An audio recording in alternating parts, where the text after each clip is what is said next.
चंदा ताराच्या हालचाली आता कॅमेऱ्यात कैद होणार. चांदोलीतील वाघांवर 50 कॅमेऱ्यांची नजर.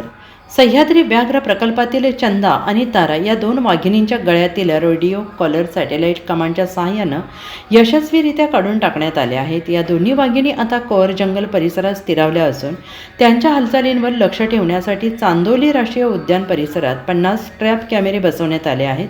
या दोन्ही वाघिणी सध्या गर्भवती असण्याची शक्यता वन विभागाकडून वर्तवण्यात येते आहे.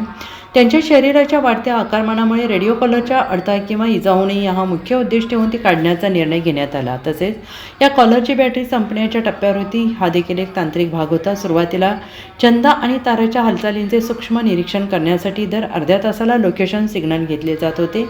चंदा आणि तारा या दोन्ही वाघिणींनी कोर भागात स्वतःचे स्वतंत्र क्षेत्र निश्चित केले असून त्या तिथे स्थिरावल्या आहेत. त्यामुळे सॅटेलाईटद्वारे सततच्या निरीक्षणाची आता गरज कमी झाली आहे. तरीही त्यांच्या सुरक्षेसाठी आणि हालचाली टिपण्यासाठी वन विभागाने 50 विशेष कॅमेरे बसवले आहेत. Bureau report, SPN Marathi, Chandoli.